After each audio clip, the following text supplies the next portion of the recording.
From Anonymous, Lord Klavan, a.k.a. Hot Gandalf, I need some advice. I know that you and your son, Spencer, no relation, are very close and that he lives a homosexual lifestyle. He is gay. Can you tell me how you worked through that in your life and in your relationship? My daughter barely dated before college and now 9 months away.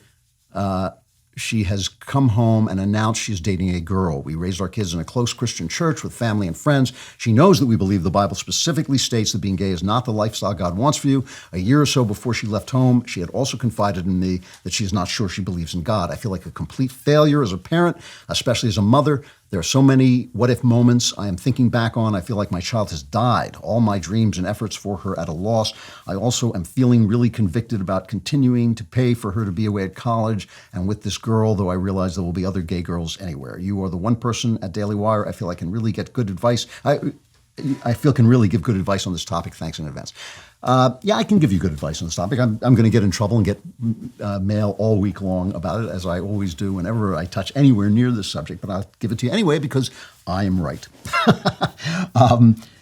Listen, first of all, you're not a failure, and put that aside. Put your daughter first, and put your relationship with your daughter first.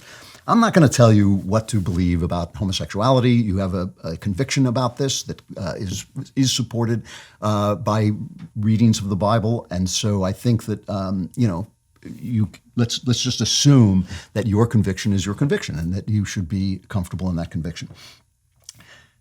Throughout my life, for reasons I'm not sure of, repeatedly, people I have loved and people who were my friends have come to me and told me that they were about to or just had done something really bad, and they were they were going to marry the wrong person, they were going to cheat on their wives, they were going to do something dishonest for money. This has happened to me repeatedly. I'm not sure why people choose to tell me these things, but they do, and I've done the same thing just about every time, which is that I judge whether my words are going to make any difference, and then I say the words that I think will make a difference.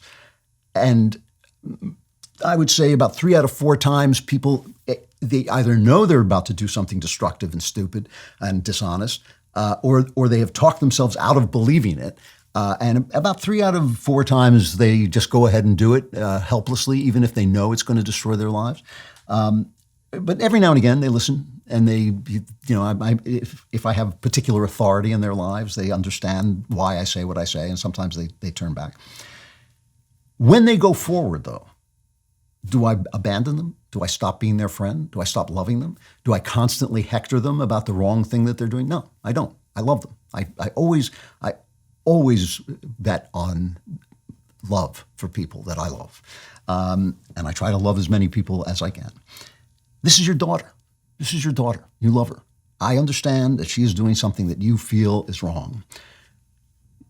I'm sure she knows you feel that way about it. I'm sure she already knows. But now it's time to love her, and that doesn't look like loving what she's doing. It doesn't necessarily look like approving of what she's doing, but it does involve not hectoring her constantly, not condemning her, not banning her from your home, not banning her girlfriend from your home. I don't want to give you any false, hopes. I know that women's sexuality and men's sexuality is very different. A man, by the time he's about 11, knows exactly what turns him on. He may deny it to himself, but he knows what turns him on. Women are much more fluid in their sexuality. Obviously, I'm speaking generally. There's exceptions.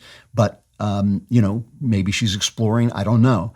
But the point is that your job is to love her. Your job, if this is a sin before God, it is not a sin against you. It is not something that you have to judge her about. You're told not to judge her, just to love her. That's all you have to do. And God will judge, and that may be as it will be. And his judgment will be absolutely perfect. His judgment will be absolutely perfect. It will not just look at one aspect of her life. It will look at every fiber of her being and every cell in her body. You do not have any vote in that judgment. You don't have any vote in that judgment.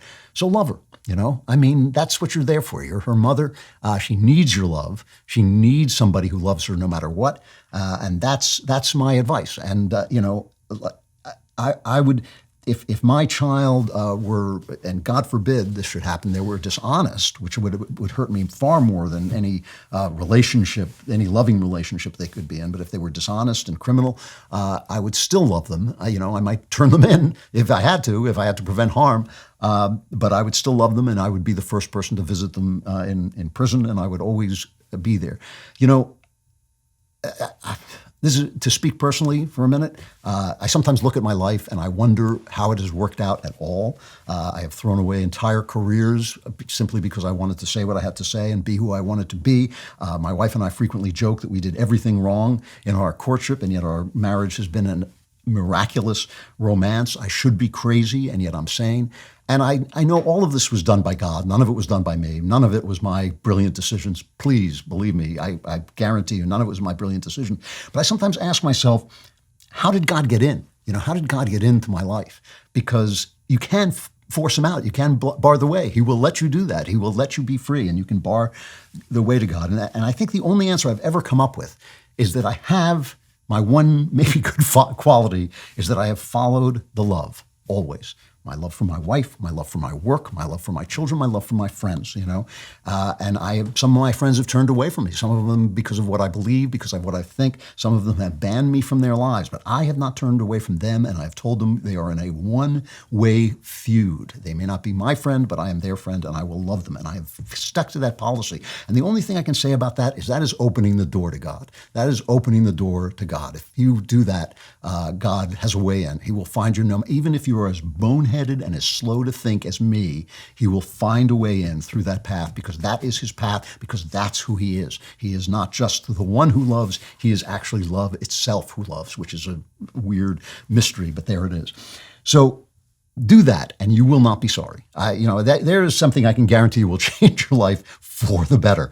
This is God's gift to you, this girl, and whatever she's going through, whatever she's doing, she needs your love. You don't have to lecture her constantly. She knows what you think.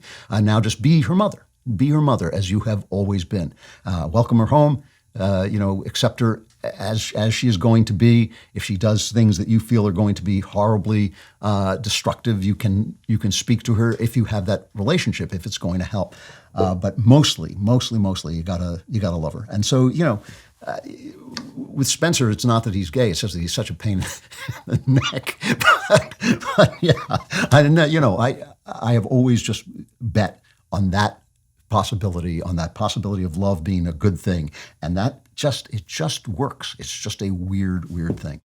If you enjoy great content instead of bad content, you want to like and subscribe, and also subscribe to The Andrew Klavan Show wherever you get your podcasts.